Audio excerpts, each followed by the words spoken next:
Namaste, JVMs. I, JVM Preeti Singh, Faculty of Pharmaceutical Science, Jyoti Vidyapeeth, Women's University. Today, I will discuss about the topic approaches of gastroretentive drug delivery system and different technologies of gastroretentive drug delivery system. This topic is very important for the gastroretentive drug delivery system. In last session, we will discuss the short introductory part of the gastroretentive drug delivery system, and in next session of gastroretentive drug delivery system, uh, already discussed the advantage and disadvantage part of the gastroretentive drug delivery system. Now we come to the third session of gastroretentive drug delivery system. Third session is approaches of gastroretentive drug delivery system or gastroretentive technologies. So, firstly, we will discuss the gastroretentive technologies. Gastroretentive technologies are divided into two categories. First one is non-effervescent system, and second one is effervescent system. So the effervescent system is divided into different categories. First one is low density system. Low density system is also known as floating drug delivery system. And second system is the swallowable expandable system. And third one is the mucoadhesive system. Mucoadhesive system based on the bioadhesion mechanism and the work on the work on the basis of bioadhesion concept. So last one is the high density system. So this is the core part of the effervescent system. So this is all are the approaches of the gastroretentive technologies. So next one is the low density approaches. Low density approaches is called as the floating drug delivery system. So this is the some features of the floating drug delivery system. First one is retained in stomach, and second one is useful for poorly water soluble or unstable in intestinal fluid.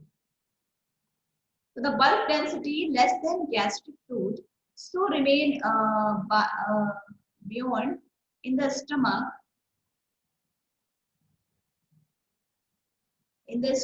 without affecting gastric emptying rate for prolonged period of time. And so drug release slowly at the desired rate from system. So now we come to the advantage of low density approaches or floating drug delivery system. So those are the primarily absorbed in the stomach and poorly soluble at an alkaline pH. So the narrow window of absorption and degrade in colon. So when there is a vigorous intestinal movement and a short transit time as might occur in certain type of diarrhea and poor absorption is expected. So under such circumstances, it may be advantageous to keep the drug in floating condition in stomach to get a relatively better response. The disadvantage of low density approaches or floating drug delivery system, not feasible for those drugs that have solubility or stability problem in GI. To require high level of fluid in the stomach, the drugs that may irritate the stomach lining or are unstable in acidic environment, the doses form should be administered with a full glass of water at least 200 to 250 ml.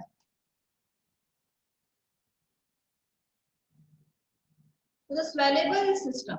The swallowable system is the diagram of swallowable system, also called as plug system. Swallowable system is also called as plug system, and the size of formulation more than pyloric sphincter. It should expand for gastric retention, should be collapsed after lag time. So this is the diagram of the time. So this is the mechanism of the swallowable lag time. and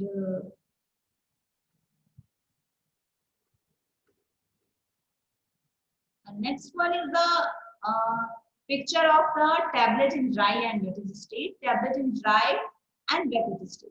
In wetted state, tablet absorb water, high amount of water, then the size will be increased as compared to dry. So this is the swallowable mass of the wetted tablet. So next one is the disadvantage of the swallowable system. The doses formed must maintain a size larger than pyloric sphincter. The doses formed must resist and premature gastric emptying. So the biomucoadhesive system, here the drug is incorporated with biomucoadhesive agents, enabling the device to adhere to the stomach walls, thus resisting gastric emptying. However, the mucus on the walls of the stomach is in a state of constant renewal, resulting in unpredictable adherence. Thus, this approach is not widely used. So the biomucoadhesive polymer is like a chitosan and polyacrylic acid carbopol 934P and 971IP and 1980 sodium alginate, HPMC K4M and K15N and K100N. So hydroxy propyl cellulose HPC and polystyrene. So this is the biomucoadhesive polymer examples. So next one is the problem of mucoadhesive system. What are the kind of problem comes in the mucoadhesive system? So first one is rapid removal of mucus, and we are not sure whether the DF will adhere to the mucus or epithelial cell layer. So the DF may adhere to esophagus, resulting in drug-induced injuries. So this is the high density approach. Density should be more than stomach content, that is 3 grams per centimeter cube. So the capable to withstand with the peristaltic movement of the stomach and prepared by coating or mixing drug with heavy inert material.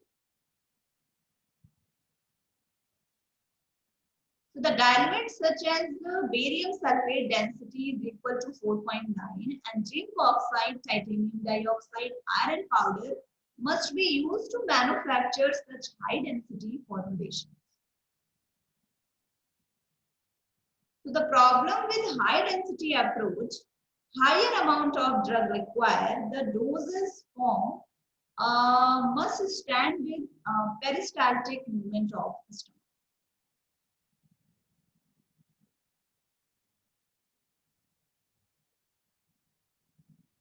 So the problem with high density approaches, high amount of drug required and the doses formed must stand with peristaltic movement of the stomach. So this is the part of the evaluation of gastroretentive drug delivery system. First one is hardness, friability, diameter, weight variation, and drug content. So overall, the evaluation of gastroretentive drug delivery system. This session discuss in next session. So this session is powered by the digital version 2.0. Jyoti Vidyapeeth Women's University. I hope you are satisfied with my digital session. If you have any query, please mention in comment box. I will resolve it your problem by the problem resolving class. Thank you and thank you for the listening.